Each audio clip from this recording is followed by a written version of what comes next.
Ignition. Liftoff. Coming to you live from the White Picket Studios in Houston, Texas, this is the Realty Ruckus. If you are in any way, shape, or form involved in the real estate industry, this is the show for you. And now, your host, Alan Hernandez. Good morning, Houston, Texas, 4th of July weekend. I hope you guys are as excited as we are, because I know we're going to be watching some fireworks this weekend. Yes, sir. Doing some barbecuing. What else do people do on 4th of July weekend? I mean, well, it's the biggest grilling weekend in the nation for every holiday. So it seriously is. Besides, what does that mean? The biggest grilling weekend? Like everyone gets out their barbecue pits? Yeah, it's, I guess, the most meat is bought on this day and grilled. I'm not. I heard it on the Rod Ryan show, which I know. Right. Cows everywhere are like, oh God, it's the 4th of July. No. So many cows are eaten this weekend. No, man, it's honestly the greatest holiday, I think. I mean, besides like, you know, the major, you know, Christmas holidays and whatnot, to me, 4th of July weekend is probably right up there with them. I mean, yes, grilling, you know, hanging out with the family. You know, if you drink, you do a little drinking. If you're gonna go out and watch some fireworks. Plus, we get Monday off. Of course, you know, in real estate, we don't get any days off, right? Right, Brandon? Yeah, I was like, what is a day off? my assistant Brandon asked me if he could take the day off on Monday. I was like, are you kidding me, man? We don't get days off in real estate. What's wrong with you? Well, you're gonna be here grilling here. You're gonna be grilling for Poppy. So, hey guys, thank you guys very much for joining us. We see you guys out there, our live audience on Facebook, on YouTube. Don't forget that you guys can always put in your comments down below. And if you need to text us, you can do so at the number 24587. Just put RR in front of whatever it is you want to text. We want to welcome our guest, Ashley Patten. Ashley, thanks again for joining us today, man. Thank you for having me. We are in for a good show. We're going to talk a lot about social media, the good things, the bad things, what kind of things you're probably doing that are wrong, what things you probably should start doing if you aren't doing them. Can you believe there's still people out there in this industry that aren't on Facebook or any of the social media I can't channels? believe that. I the other day we went to that event, Yeah. and you said, raise your hand if you are not on Facebook. Yeah. And I want to say at least 20 or 30 people didn't raise their hand. Really? This was in a room of over 100 realtors. Wow. Yeah. And you know, I always kind of take a poll just to see who's doing what, you know. And yeah, there was a ton of people who raised their hand who were not actively on Facebook. Now look, I get it. People don't like to waste time on there, and there's a good reason why. Because if you get addicted to Facebook, it can become a problem. You spend all day on it. It can become a real issue. It can become such a problem that you can be like this kid that I read about. And look, it's what he did is probably not funny, but what he ended up doing is it kind of is. So he goes out and he's 16 years old, I believe, and they just released pictures of him. And it's not in Texas, it's in another state. He goes out and he kills somebody. All right, okay, fine. He went out and committed some horrible crime. But then he takes pictures of the murder scene, right, and posts it on Instagram, like to brag to his friends. On Snapchat, right? Or, yeah, Snapchat. I get those confused nowadays. The only person that knows the difference is Brandon. He knows how to help separate those. But he posts those pictures on Snapchat, and of course, the police are at his door, you know, within a couple hours and arrest him and take him to jail. And I'm thinking, all right. Well, it's my understanding that not only did it wasn't just posting them, he direct sent them to all of the guy's friends, the pictures of him murdering the guy. No joke. So I mean, to me, that's just one level worse than even posting them. I wonder if he realized he was going to get caught by doing that. I mean, are kids just that stupid that they just don't know that kind of stuff? Or man, that's a tough question. Or is social media become such a part of our everyday lives that now everything that we do involves some sort of post? I mean, think about it. Don't you hate it when you're like cruising through like Facebook and somebody posts a picture of what they're eating, and it's like, all right, fine, you're having a burrito, you know, from wherever, Chipotle or whatever, you know, who cares? Watch out. Watch out for that E. coli. Comment. Yeah, the funny thing is That's probably the best thing about all of the posts, all the funny posts, the comments. I mean, sometimes I catch myself reading some of those. Well, I have a confession. There's this group called Houston Sell My Stuff. Yeah. And I'll go through it sometimes, not to look at the stuff that's for sale. You're never going to buy anything. I love looking at people who post ridiculous things for Yeah. sale, and then I read every single comment. Oh, yeah. They're so addicting, man. Yes. The stupid things people say are hilarious to me. You know, that's the thing about social media is it's become part of our entertainment. You know, it's Absolutely. sometimes it's not just you know, watching a movie nowadays. Now it's, hey, let's take a few minutes to cruise through Facebook and see what my friends are quote unquote doing, and then you catch yourself reading comments, and before you know it, you've spent 30 minutes on there. And so that's what we want to talk about. We want to figure out what people are using social media for, how it's being used correctly, how it's actually hurting, you know, especially like what this kid did, where he actually, you know, gave himself up. Of course, he committed a horrible crime, but still, I mean, you should know better than to post pictures of it.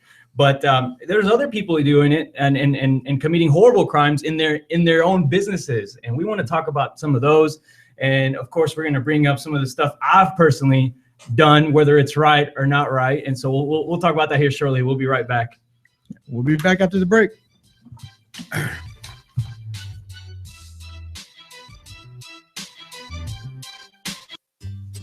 Hey Houston, this is Alan Hernandez, and I want to remind you guys to visit our friends over at Quest IRA to learn everything there is to learn about investing with your IRA. Now, if you haven't been over there recently, you have to check them out. They have free educational classes, networking opportunities, the ability to tap into $1 billion for your real estate investing deals. These are the guys to know when it comes to learning about this kind of stuff. You want to make sure you visit them and check them out over at www.questira.com. Again, that's questira.com. Hey everyone, this is David over at White Picket Realty, and I wanted to tell you about my friends over at Plans Express who can save you the headache of running your own permits. These guys are committed to offering a one-stop solution for all your plan and permit needs. They're proudly serving their friends and neighbors in the Houston surrounding areas, and they offer great service at an exceptional value. With dedicated professionals ready to serve, contact them today at 832-675-6217. Hey, Houston real estate agents. This is Alan Hernandez, broker at White Picket Realty. I want to let you know that when you're ready to stop working your real estate career and start building a real estate business, Team WPR is a place to be. Not only do we offer real results, real support, and real branding, but furthermore, 80 to 100% commissions of your hard-earned money going back to you. So make sure you reach out to us. Join at teamwpr.com. Again, that's join, JOIN, at teamwpr.com. Hey everyone, this is David with the House Flipping Network, and if you're like a lot of people, you're probably daydreaming right now about getting to fire your boss. Let me tell you about an exciting opportunity for you to do just that. If you've been looking to get into real estate investing or flipping homes, the House Flipping Network provides coaching and consultation services for people looking to grow a real estate investment business. If you're interested in more information, please reach out to me at david@houseflippingnetwork.com. And we are back on the Realty Ruckus. David, how's the weather out there, and how's it going to be this weekend? Looks like we're going to be in the high mid-90s through the weekend into the 4th, but the heat index is going to be in the triple digits again. I know it's hot, and I know our audience, they like to party, they like to drink. I know you're going to be drinking on the 4th. Stay hydrated, guys. Drink lots of water, guys. Drink lots of Gatorade. Get those electrolytes going. So we're talking about social media today.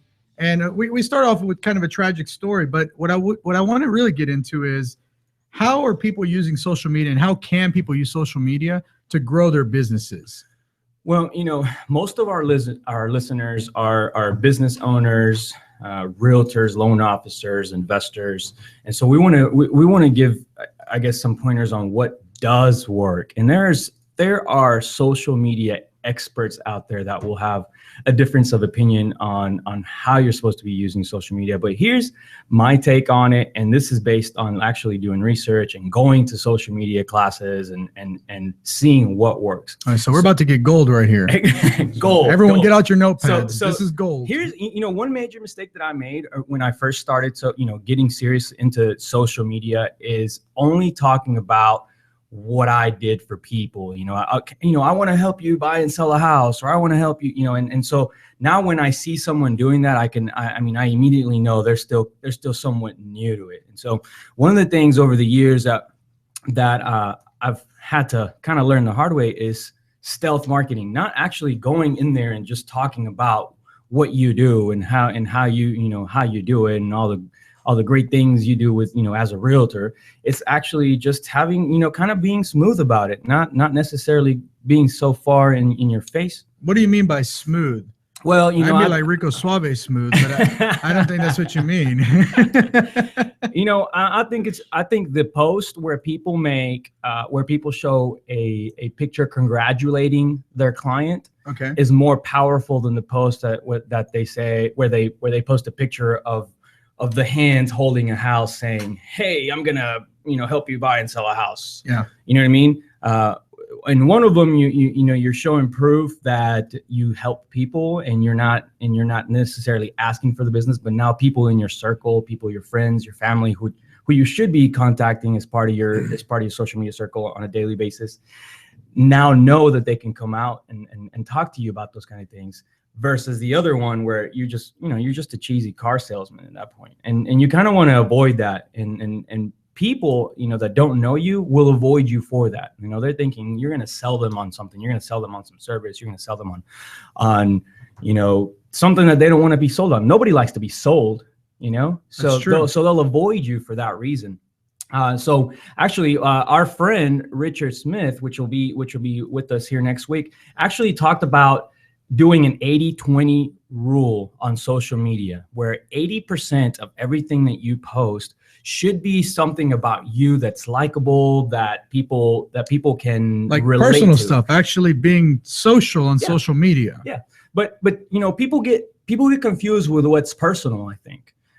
Like I mentioned, you know, posting a picture of your burrito that you're having for lunch isn't. Yeah, I mean, and it annoys people, because if that's all you do, you know, you're actually just kind of making people want to unfollow you, and then sometimes that'll happen. You know, you post too much of one thing, and people go on there and click unfollow, and then that's it. Now you have no reach to those people.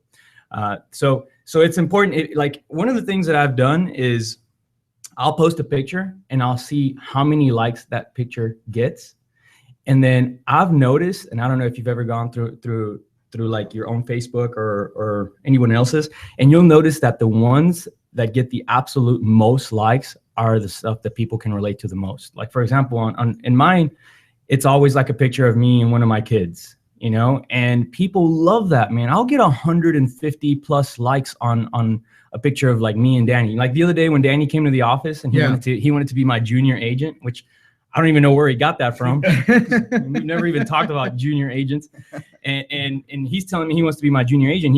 And I post a random picture of it, and man, people love it. People will relate to that. And therefore now, you know, people will see that, and people will see me that don't know me as human. And that's the important part is, you know, social media takes the human aspect out of relationships. It's just, go ahead. Yeah, no, and I was going to say, I think that one of the things that people do, and this goes along with what you're saying, is don't only post things about your business. Yeah. Even if it's stealth marketing, still try to keep some of personal on there.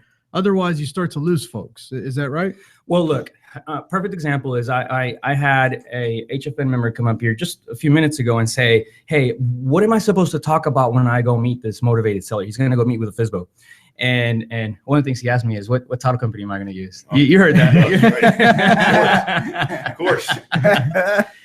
He goes, well, what am I supposed to talk about? And he's like, can you give me a script? I'm like, yes, there are scripts you can have, but I mean, do you really want to go to someone and talk to them with a script? And it's the same thing on social media. Are you only running a script, or are you having a conversation with someone? Are you finding ways to connect?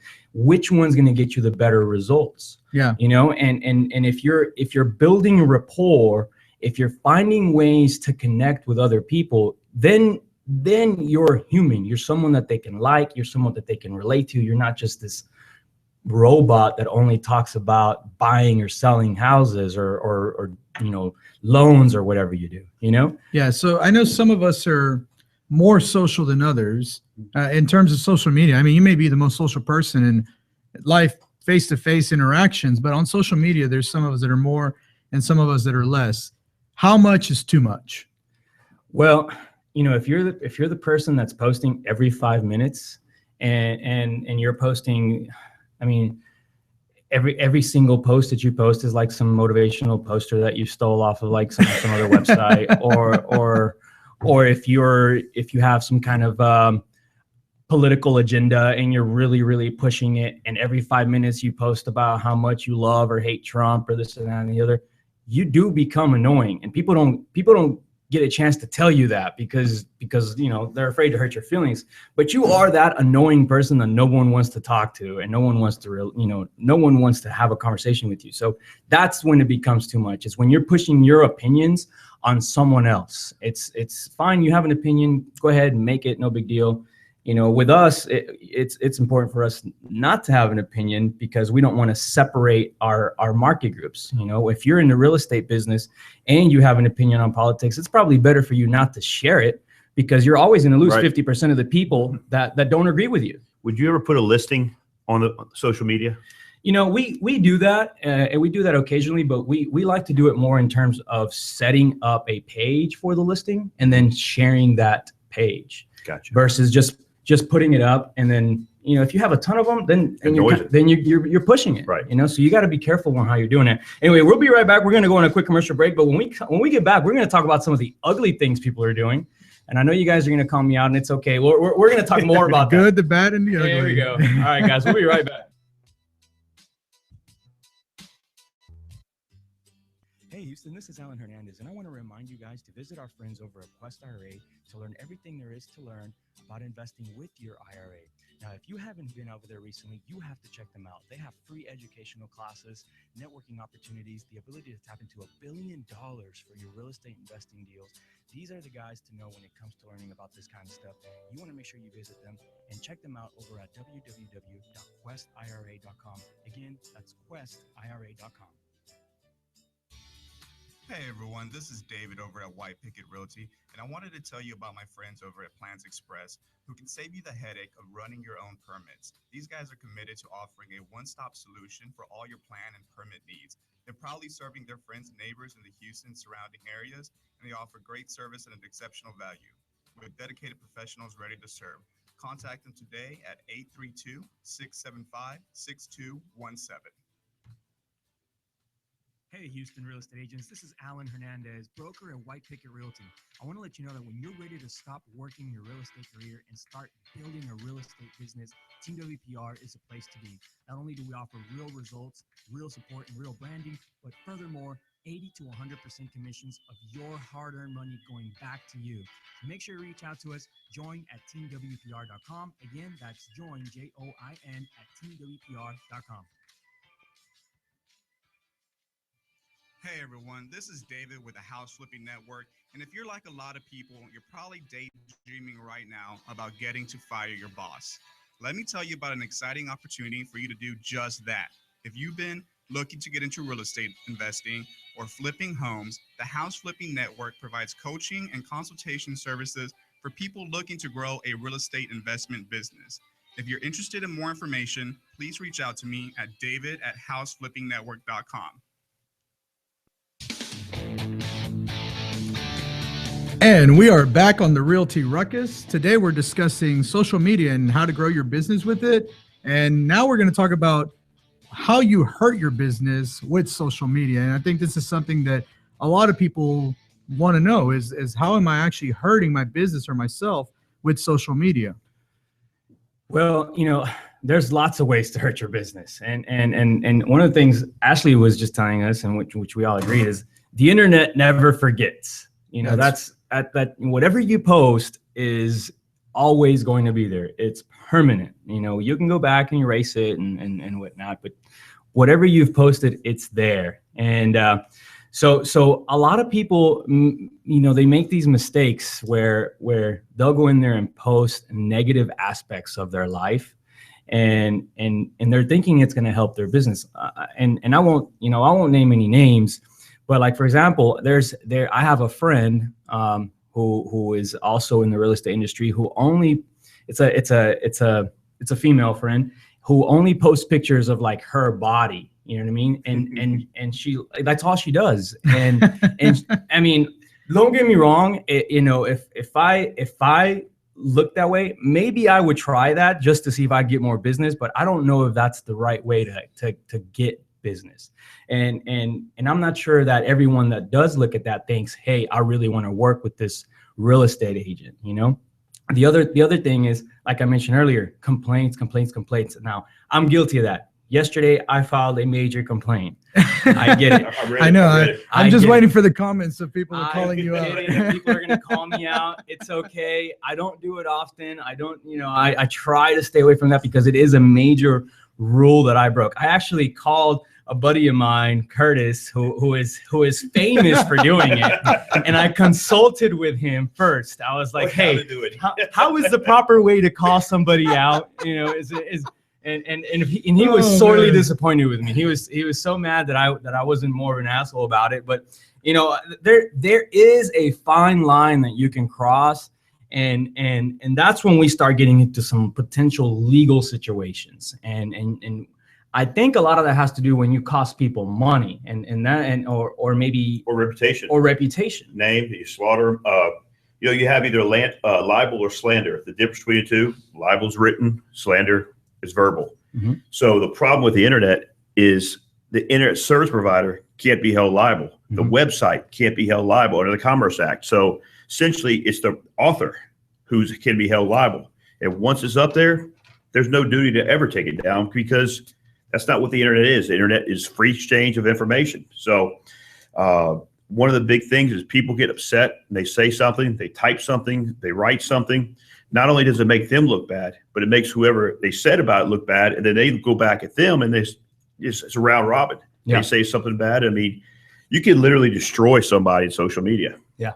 And we've seen that. We've seen friends of ours destroy other people that we know on social media for you know, whatever reason. And you know, the thing about it, the thing that drove me to do it is that in the past, when I have actually filed like social media quote unquote complaints, it actually worked. You know, I actually got a phone call, or I actually finally got something. And so with me, it was more of, hey, I've tried texting, I've tried calling, I've tried this, and you know, I've tried every avenue, even visiting the guy's office, and I never got a call back, I never got a text back, I never got anything. So I just wanted to, you know, I just wanted to hear from the guy, you know, and you used it as a last resort. It wasn't your resort. First choice to go on social media. Has he responded yet? Still no response. Okay. Can you believe it? No, incredible. And it's kind of sad, really, to see that someone like this who's in the industry doesn't care enough about their business to just pick up the phone and say, hey man, I totally messed up,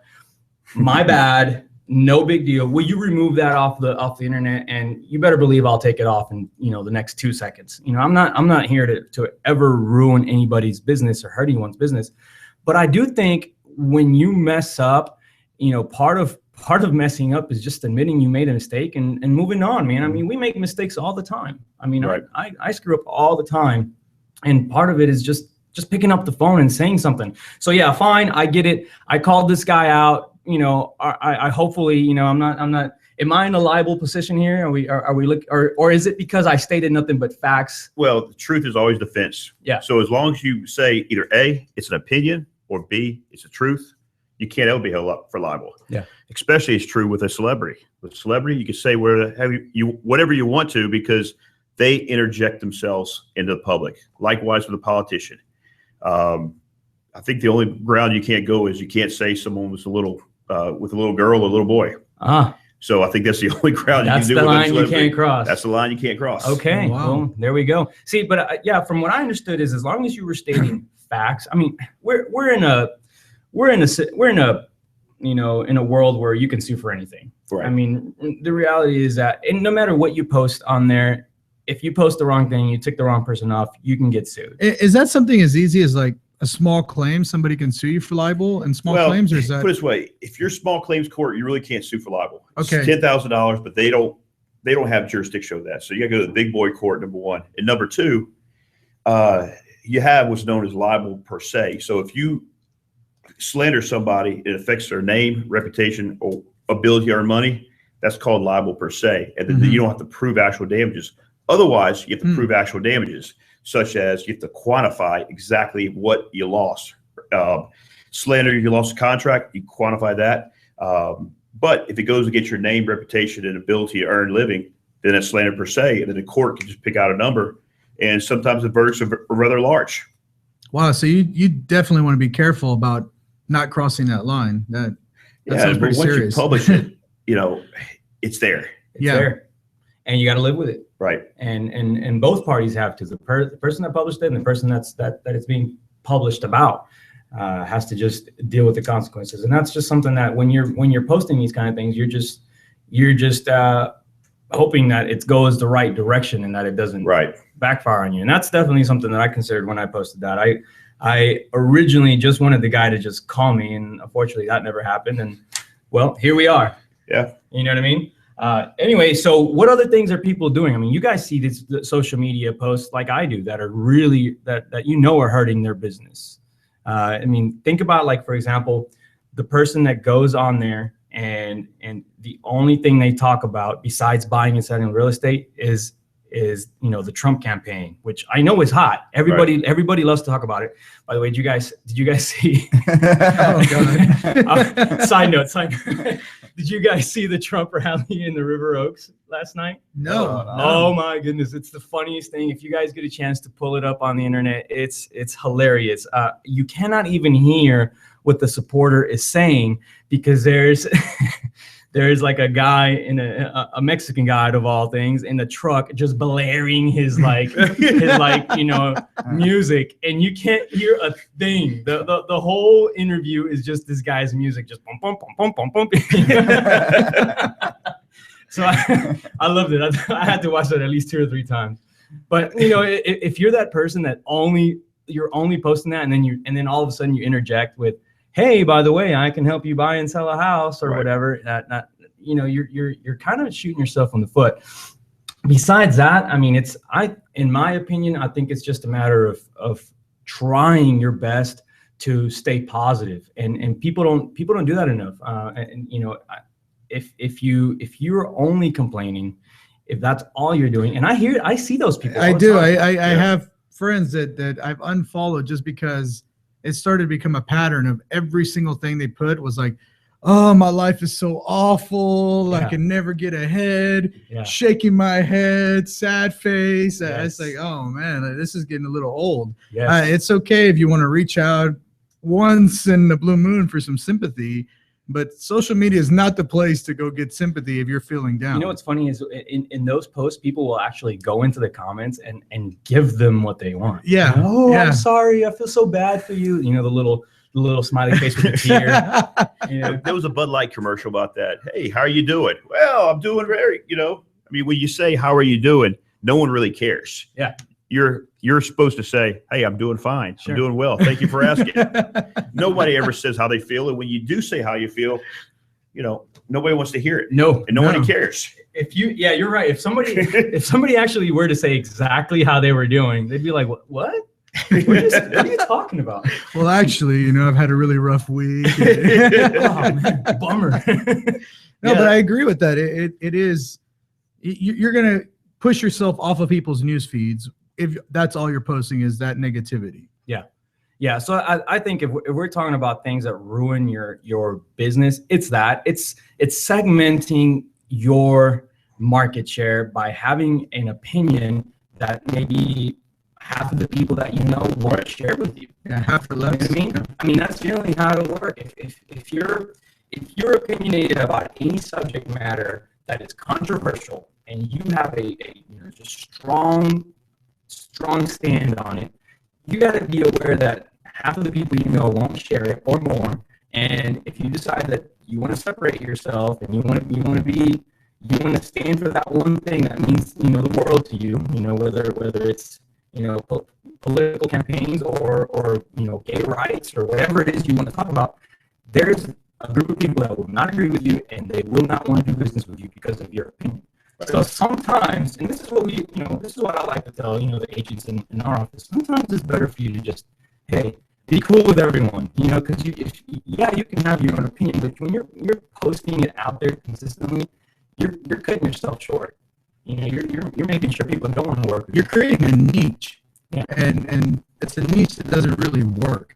Just by becoming that polarizing figure, it's hard to claw your way back. You have to be really good at being a jerk to be able to have people come to you because of that. And there's only a couple people in town that can do that, and we probably know them in this table.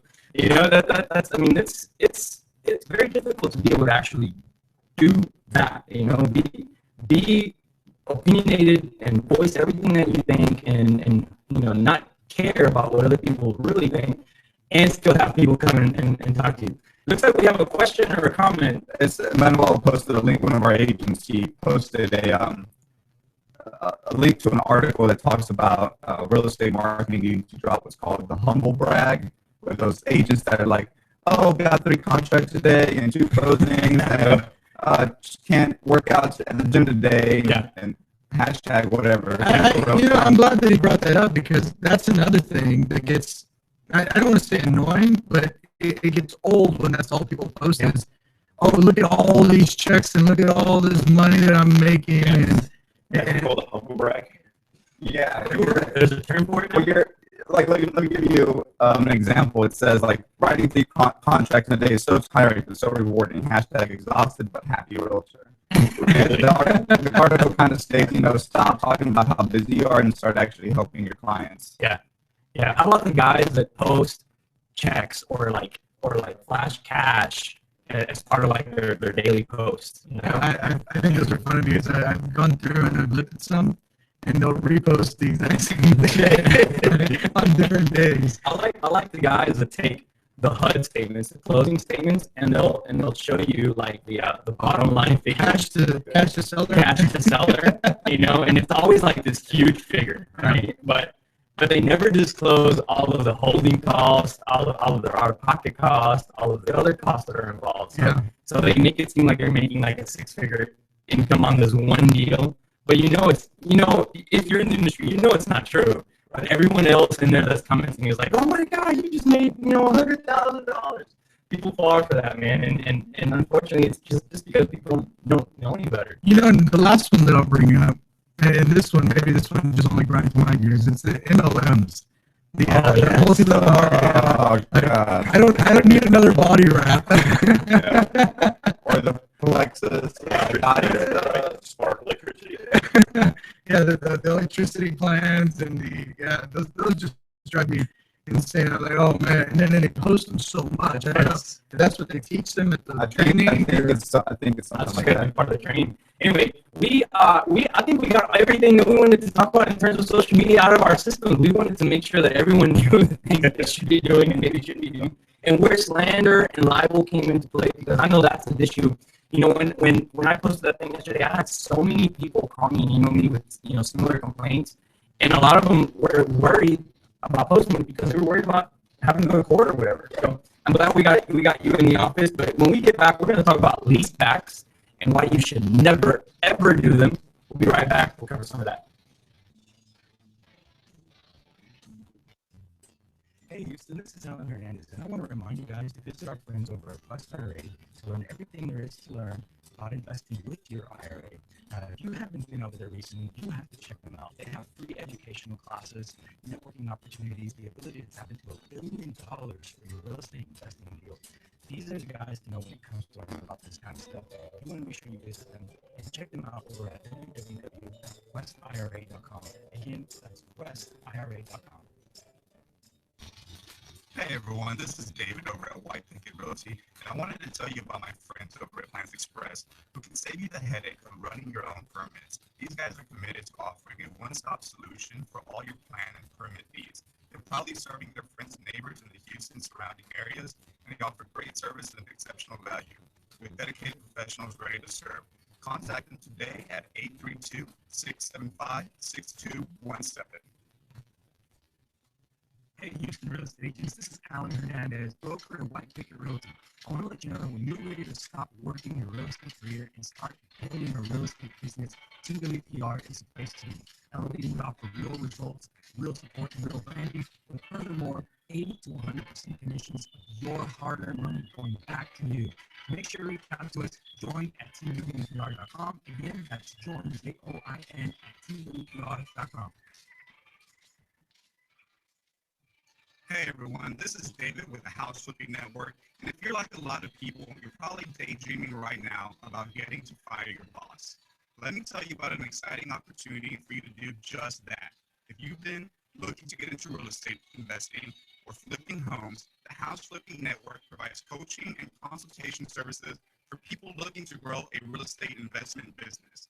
If you're interested in more information, please reach out to me at david@houseflippingnetwork.com. And we are back on the Realty Ruckus. We've got Ashley Patten from Texas American Title here with us today. And we want to talk about leasebacks. It's something that a lot of people ask about.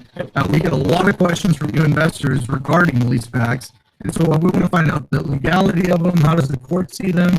Is it a smart decision or is it just a completely dumb decision to do a leaseback? We do leasebacks all the time, and we hate doing them, but we didn't realize why we hated them so much. We just knew they weren't good. Now that we really sit down and think about it and talk about it with Ashley, now we're getting a better understanding as to why it shouldn't be done. And realtors don't know enough about this because realtors are the first people to ask for a leaseback. It's, my client, they want to, they can't move out for another week or two after closing. They need the money to buy something else. They're going to need a leaseback. And it's always like zero money. You're just going to lease it to them for free for a week. Right? Isn't that how it works? That's exactly what it is. It's that the seller sells, and then he gets paid cash, and then he stays in the buyer's house for a week, 2 weeks, a month, 5 days. Hey, $300 a day, I'll give you. Normally doesn't even pay the mortgage, let alone the taxes and the insurance, which is the insurance is probably the primary reason why you don't want to do a leaseback, because once the owner leaves the property, the insurance no longer applies. So the house burns down. They're going to say, well, was the owner occupying the property? No, because the owner sold the property. And so now... and it's not just the fact that he leaves, it's the fact that he sold it. He transferred title, right? And just for some of our listeners that may be new or may not be in the real estate industry, can you guys give a real quick explanation on what is a leaseback? What do you mean by a leaseback? So that people can understand. It's exactly what it sounds like. It's you as the seller staying in the house after you've sold it and in a lease position as a tenant. Okay, so this could be to a seller who wants to stay, who needs a couple extra days to move or for the closing to take place, or it could be you bought somebody's house and then releasing it right back to them on a long-term lease. Either way, it would be a leaseback. Yeah, I guess that would be a leaseback. Long-term lease is normally not a problem because they actually go out and get an insurance policy. Right. Okay. They actually charge a security deposit. But normally what happens is there's not a security deposit involved. It's just a per day. So we're talking about specifically the short-term, they need a little bit of extra time. Right. What about when buyers move in early? Are these laws still apply, you think? Well, that doesn't really happen that often. Yeah. I mean, because sellers normally say, hey, I want you to buy the house before you move in, because once you move in, your tenant suffers. You got to evict them in order to get them out. What happens if they don't close?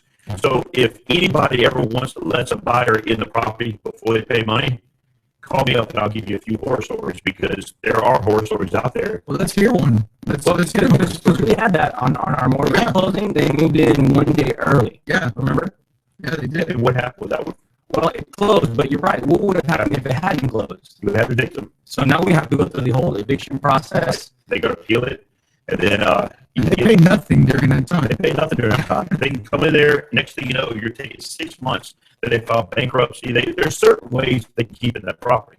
Then once you get the eviction, then they appeal it. Then you got to go to big boys court, and it can be a nightmare. But because there's no security deposit, if you think about it, if they need a couple of days to stay in their house, hey, I'm moving out, I need 24 hours, I need 36 hours, delay the closing. because what happens by them not putting security deposits, when they move their stuff out, they don't care if they dig up the walls. They don't care if they destroy something because it's not their house. Why do they care? That's true. You know, and not to mention that if there is a flood or a fire or a robbery, they don't have renter's insurance. Or if the buyer moves stuff in, they're going to have to get renter's insurance. Yeah. And they don't have it, so Right. they're going to come after you for their stuff or whatever. Right. Yeah. Yeah, and I guess as a seller, it is a lease back on paper, but you kind of see it as, well, it's the buyer. The buyer is moving into the property, but when you think in the eyes of the insurance company who wants to avoid claims, Right.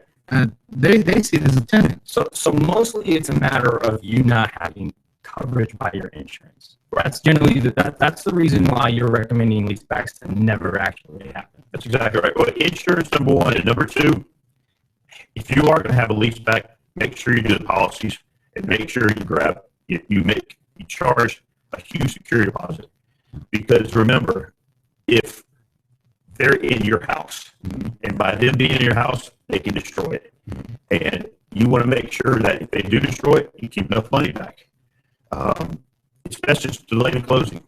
So okay, let's play another scenario out here. So I'm the seller now, and I need a week to move out after I close, right? Right. But I've already transferred title to this new buyer, and I'm asking for a lease back. I want to stay there for at least a week. Now, on my second day in after I close, I have my money. The seller or the buyer now owns the property, but the house burns to a crisp. What happens? Well, what they're going to do, they're going to file a claim. Now, obviously, the buyer is going to buy an insurance policy, but more likely than not, that buyer bought an insurance policy as an owner-occupant. And when they realize the buyer does not own that property as an owner-occupant, they're going to deny coverage. So that house burns down, the buyer loses his house, and there's no insurance policy. Well, so this is just as dangerous on the other side. I hadn't thought about the flip side of that. Yeah, it's a very dangerous situation, and when we're out there practicing real estate, these situations come about very often. A leaseback is not an uncommon thing for you. Well, when you do a lease back, who recommends the lease back? It's usually the agent of the It's usually person the who needs the lease back. Right. So who is going to be left to hold the bag? The agent. The agent's a real estate professional. So if they can't file an insurance claim, they're going to file an errors and omission claim. And most brokers have $1 million of insurance. And so ultimately, the agent's going to lose his job, lose his name, lose his reputation, all over a convenience factor. Yeah. Is that something that you can also lose your license over? You won't lose your license because everybody does it. Okay. Yeah. But what's going to happen is nobody's going to use you because the minute somebody gets burned by that, they're going to post on social media. We were just talking about that. Yeah, you're right. I mean, it's crazy how much trouble you can get into and how little people know about that. I mean, really, it wasn't even something that we had thought about. We've been doing them for. I want to say we've done at least, in the last year, we've done at least 10 lease backs. Yeah. And they're usually for 24 hours or for the weekend. People are like, well, it didn't fund on Friday, but I want to move my stuff in over the weekend. Yep. And here comes Monday, and then luckily, we've been lucky, everything closes, never had a problem. But now I'm double guessing that. Yeah. So is there a proper way to set one up so that so that you're not in trouble?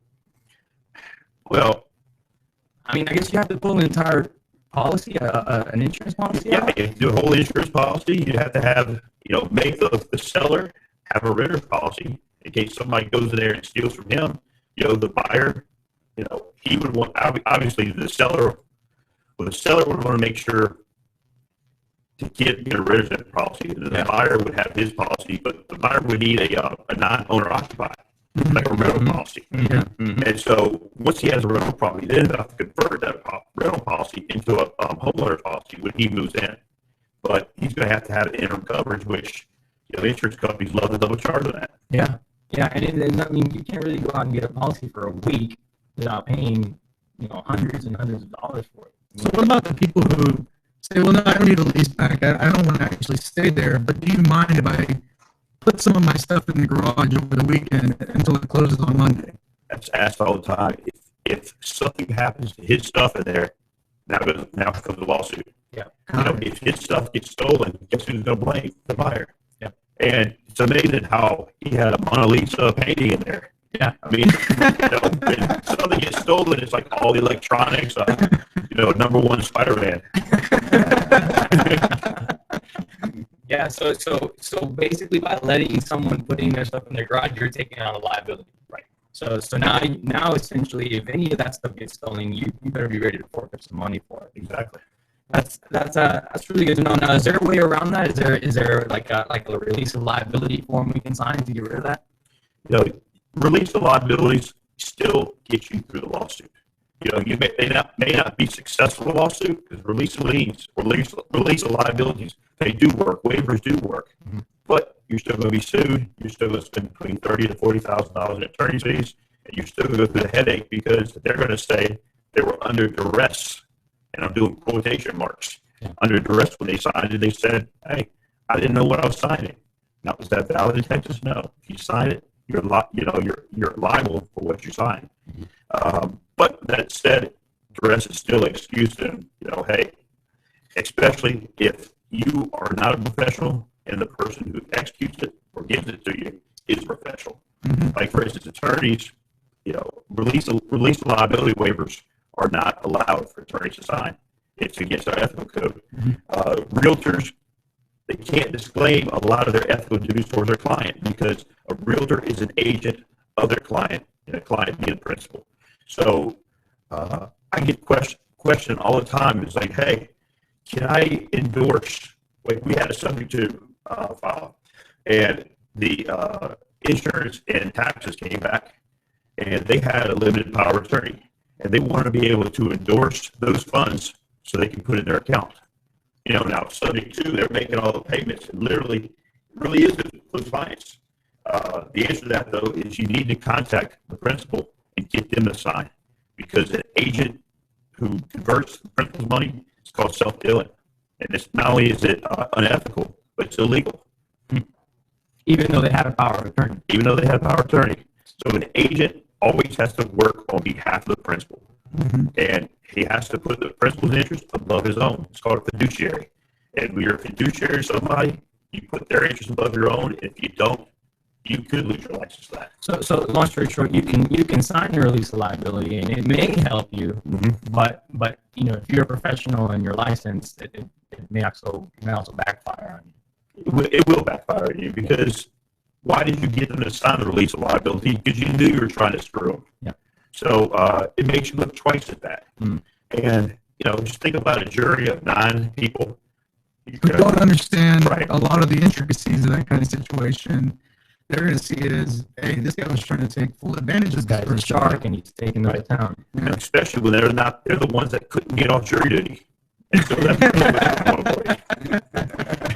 So, last question. I don't know if we have enough time to get through it, but I get this question a lot from wholesalers and from other people that says, well, I have a subject to property, and the seller is going to let me take over the payments, but then they want me to lease it back to them immediately after I take over their payments. Oh, yes. Great And question. I get that all the time, and I always tell people I'm not an attorney, but I wouldn't do it.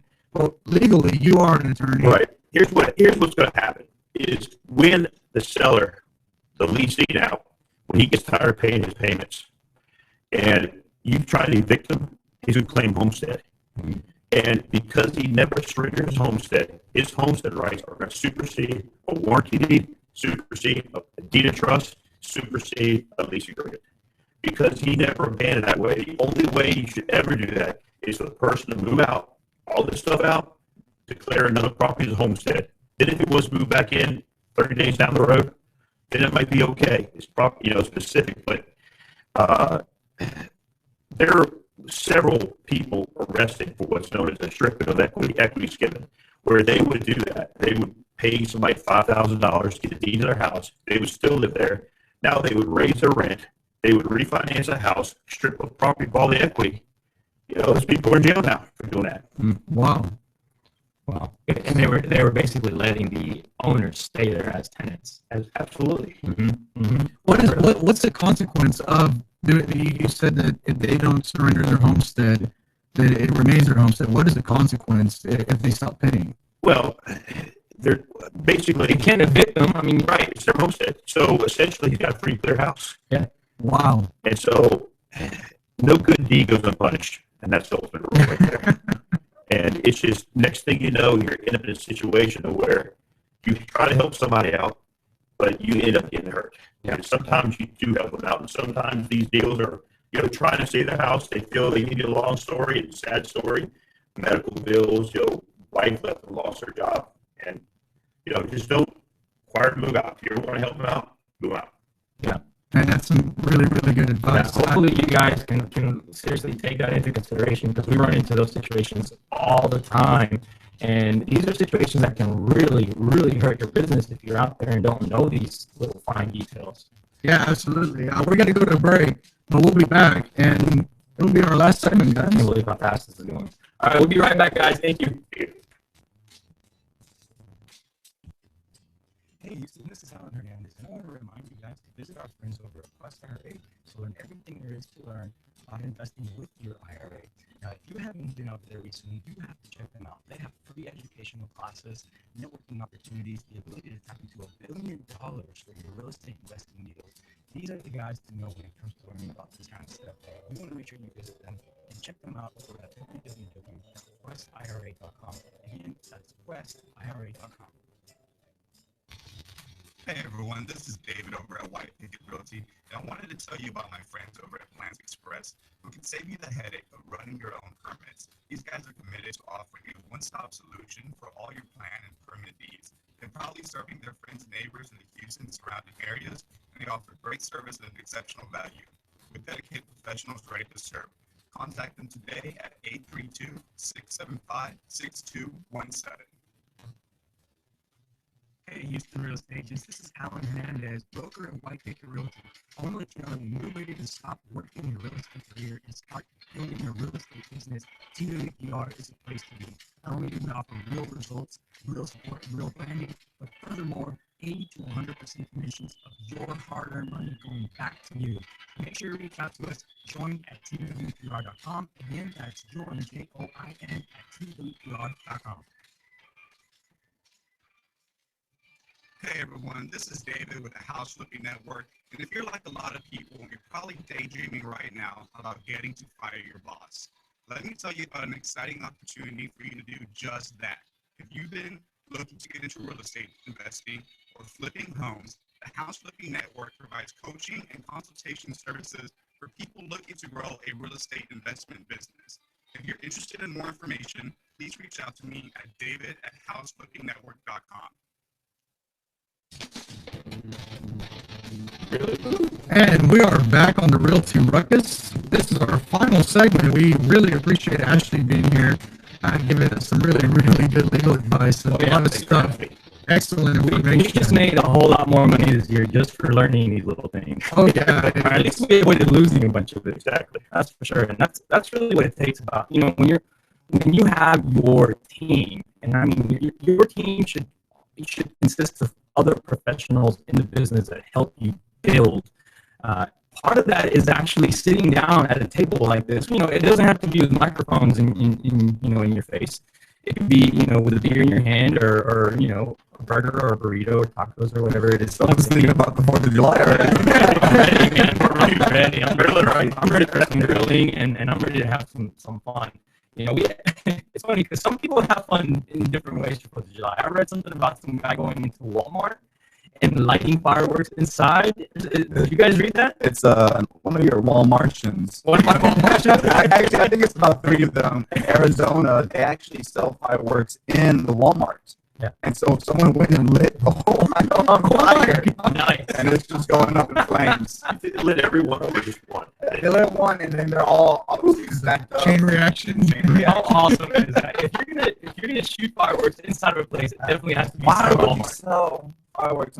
That just seems, the type of people in there, that just seems very dangerous to me. Because that's what Walmartians buy. They buy I fireworks. guarantee you, if they would allow them to do that in Texas, they would sell fireworks inside of Oh, without a doubt. Without a doubt. That would be scary. I got a ticket for buying fireworks 2 years back. It was a $2,000 ticket. What? Yeah, they charged us with transporting firearms. Yeah. For purchasing fireworks. We were over right on the edge of Houston. It's actually one of these scams where they police set it up. Half of the road is City of Houston, and half of it is Harris County. So we legally bought them, but as we entered the City of Houston and go back to our house, they charged us with transporting firearms. Yes, it was a $2,000 bill, and that was the first time I actually played attorney. It was kind of fun. I went to court and I put this like whole binder together showing how I got stopped and where and all that, and showed all of it. And the judge looks at it and he's like, "Man, this is really well presented. Dismissed." Yes! Yes! Wow! I won! So what do we have going on this weekend? We have some cool stuff happening. There's a lot going on. 4th of July, man. Man, I'm excited. What do we have going on? All right, yeah, I'll go through the 4th of July events in Houston. They got stuff all over town. So at Eleanor Tinsley Park, we have Freedom Over Texas featuring Darius Rucker. That's $5 per person, and it's 4 to 10 on the 4th of July, obviously. And I've been to the Freedom Over Texas events, man. They're pretty awesome. I haven't been in like 10 years, man. For whatever reason, it's just I don't seem to make it out there because a lot of times it's Because you're late. Yeah, because I showed like right around 10 and they're already What fireworks going? Shows up in the last one is exploding. He's like, that show sucked. Does it get packed? I mean, It gets really, really packed. Yeah, People stop on the freeway and everything. Really? Fireworks, yeah. Wow. Can you go there with 2 kids? Is that possible? Yeah, it's kid friendly. Yeah. Without losing them, or I mean, how packed is it? I mean, how well do you keep track of your kids? Yeah, that's true. Might have to put a leash on them. Yeah. Some parents totally should, man. I'm serious. Man, that's something you gotta do. What else we got going on? So around the rest of the city, July 4th celebration at Bayou Bend at the Bayou Bend Collection Gardens. That one is free. Looks like they'll have some music and arts and crafts. ExxonMobil Summer Symphony Night, Star Spangled Salute at the Miller Outdoor Theater. And that's at 8:30 p.m. also free. And the Miller Outdoor Theater is the bomb. Everything is free. You bring your ice chest out there. You can have some beers. You can have some snacks. It's pretty amazing. Which one is the Miller Outdoor Theater? It's right there next to Herman Park. Oh, okay, yeah. It's like a Where the little hill is at. yeah. Behind the hill is a little amphitheater. Yeah. And it's right there. And that's free, so you can't beat that. Another free one, we have a 4th of July weekend celebration at City Center. It looks like they're going to have free concerts and fireworks spectacular out there, so that's a pretty nice area. That should be fun. And Timothy Woods Mitchell Pavilion for our friends in the north, as Alan likes to call it, Timbuktu. Gibson Symphony Star Spangled Salute, and that one is also free. So there's a lot of free events around town for the family. Free fireworks. There should be free food all over the place. There's got to be a lot of fun this weekend, guys. Make sure you guys are out there taking care of yourselves. Don't go out there and light fireworks in your butt and end up on social media. Doesn't it always happen? There's always videos. I think that was just Jackass. I think. There's always a video of some like dumb kid doing that, and it's always like going into social media the next day. It's If you million do buy views. fireworks, though, respect the fireworks. Use them correctly. Because I always hear somebody, "Oh, I'm not going to get hurt." And you guys remember, what was it? Maybe 2 years ago, a football player, NFL, Blew off the fingers. blew off their fingers, and one of them. Hopefully they weren't receivers. No, but even in that position, I mean, he was out for almost an entire season because he blew off 2 of his fingers. Had to have them amputated because they were so disfigured from the No, explosion. 2 different football stars lost fingers. Oh, another guy lost fingers Yeah. too. I didn't even know. No, it wasn't the guy that lost 2 fingers. It was 2 different people that lost. Yeah, Football players. football players. So yeah, make sure if you're gonna buy fireworks, you need to shoot fireworks. Do it responsibly. Do it safely. Don't go get Not out of your hand. don't line them out of your hand. Don't go get drunk as a skunk. Think that you're gonna be awesome with fireworks. Be safe with them. But if something crazy does happen, be sure to tune in on Tuesday and let us know what happened. Post it in the We're gonna talk about comments. you, and we're gonna laugh at you for sure. Make sure you post it on social media so Yeah. that the whole world can find it. And we'll thank you for that. Very awesome. All right. Do we have anything else that we have going on this weekend? What about any realtor events or anything happening throughout the next week? Or does real estate just shut down after the 4th of July? I know a lot of people leave. I mean, I know I have a lot of friends going to Flip the River this weekend. That gets really, really packed. Guadalupe River? Guadalupe River, yes. That's always fun. Take a little ice chest with some beer. Is that how you guys roll? There's a theme going on in the last 5 minutes. It's an ice chest with beer. I've said that at least a couple times. So, Ash, what do you got going on this weekend? There you go. There you go. Ice chest with beer. There you go. That's how you gotta do it. Very nice. All right. So Guadalupe River, you got all sorts of free concerts. You got fireworks all over the place, and hopefully you're out there buying and selling houses while you're doing it. I know we will be. You know, that'll be us. Yeah, don't drink and drive. Use Uber while we got it. Yes. Yeah, I think they're getting pretty serious with the enforcement this weekend. Yeah, it's no refusal weekend. Yeah. So it's automatic blood testing, and you're pretty much guaranteed a DUI. That can't be fun. If you can't refuse, that cannot be fun. I mean, you got to go get you actually get blood drawn nowadays. Yeah, they take you down to the station. You get your blood taken, and Yeah. You just don't risk it. What does a DUI cost nowadays? Minimum $10,000. Minimum. And that's got to be with like a pretty bad attorney. Right. It's minimum. I mean, it's just even getting arrested for it. It doesn't matter if you get convicted, just arrest. Yeah.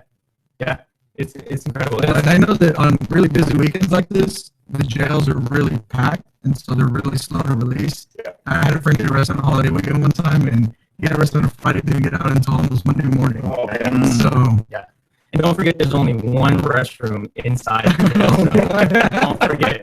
You guys should all know that. Just keep that in mind. Keep that in mind and get you everything about drinking and driving.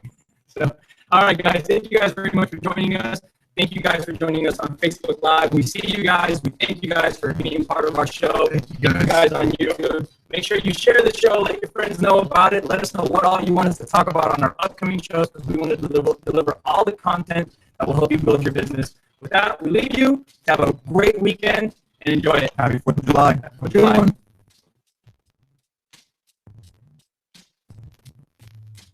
This has been the Realty Ruckus. Make sure to join us every Tuesday and Friday for new episodes. Find us on YouTube and Facebook for replays of previous episodes. As always, keep elevating yourself and keep up your ruckus. Thanks for listening. Realty Ruckus has been brought to you by Smart Media Productions.